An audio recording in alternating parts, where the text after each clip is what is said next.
ایک آدمی کی بڑی دھوم دھام سے شادی ہو رہی تھی۔ اس کی دلہن اس کی اپنی پسند سے تھی اور دونوں اپنے عروسی لباس میں بہت جاذب نظر دکھ رہے تھے۔ سب لوگ بہت خوش تھے اور ان دونوں کو مبارکباد دے رہے تھے۔ دونوں میاں بیوی کی ایک پرسکون اور خوشگوار ازدواجی زندگی گزر رہی تھی۔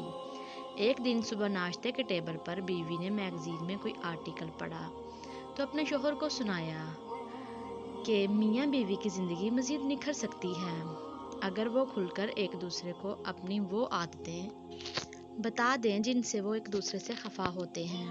دونوں نے ارادہ کیا کہ کل کی صبح ناشتے کے ٹیبل پر ایک دوسرے کو اپنی لسٹ بنا کر سنائیں گے، ایک دوسرے کی کون سی خصلتیں ان کو ناگوار گزرتی تھیں۔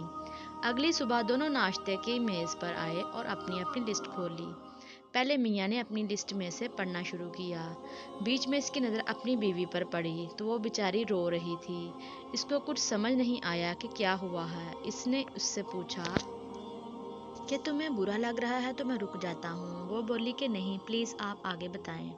اس نے اپنی ساری لسٹ سنا ڈالی۔ پھر بیوی کی باری آئی۔ اس نے اپنا کاغذ اپنے خاوند کو تھما دیا۔ اس نے دیکھا تو اس کا کاغذ بالکل کوڑا تھا۔ اس کی آنکھوں سے بھی آنسو جاری ہو گئے۔ اس کی بیوی بولی کہ آپ جو ہیں جیسے ہیں بالکل ایسے ہی مجھے پسند ہیں اور میں آپ میں کچھ بھی تبدیل نہیں کرنا چاہتی۔ آپ کی کوئی بھی عادت مجھے بری نہیں لگتی اور آپ جس بھی حال میں رکھیں گے میں بخوشی رہ لوں گی۔ شوہر کا دل پسیج گیا اور وہ بہت پشیمان ہوا۔ اس نے اپنی بیوی سے معافی مانگی اور دونوں کا رشتہ مزید بہتر، پائیدار اور مضبوط ہو گیا۔ کسی بھی رشتے کو مضبوط بنانے کے لیے ضروری ہے کہ ہم دوسرے انسان کی خوبیوں پر توجہ دیں، نہ کہ اس کی عیب جوئی کریں۔ کبھی کسی میں بھی برائیاں تلاش کرنے سے بہتر ہے کہ اس کی اچھائیاں دیکھیں۔ محبت ایک ایسا بے لوث جذبہ ہے کہ ہم کسی کی تمام تر کمزوریوں کے باوجود اس سے عشق کرتے ہیں۔ در حقیقت کسی کی کمزوریوں سے پیار کرنا اور اس کو سہارا دینا ہی اصلی محبت ہے۔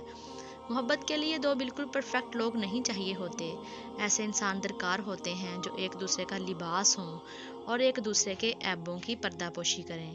اگر کوئی یہ کہتا ہے کہ وہ آپ سے پیار کرتا ہے اور وہ آپ کو مسلسل حقارت کی نظر سے دیکھتا ہے تو اس کی زبان پر نہیں، اس کے رویے سے اس کو جانچیں، اور ایسی زہریلی رشتہ داریوں سے بہتر ہے کہ آپ تنہائی میں وقت بتا دیں۔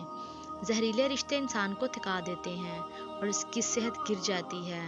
وہ جس طرح اپنی اولاد اور بزرگوں کو اہمیت اور وقت دے سکتا ہے وہ نہیں دے پاتا۔ ایسے ناطے پہچانے اور پہلے وقتوں کی طرح پوری زندگی برباد مت کریں۔ ایسے رشتے سے نکلیں اور اپنی اور لوگوں کی زندگی کو خوبصورت بنائیں۔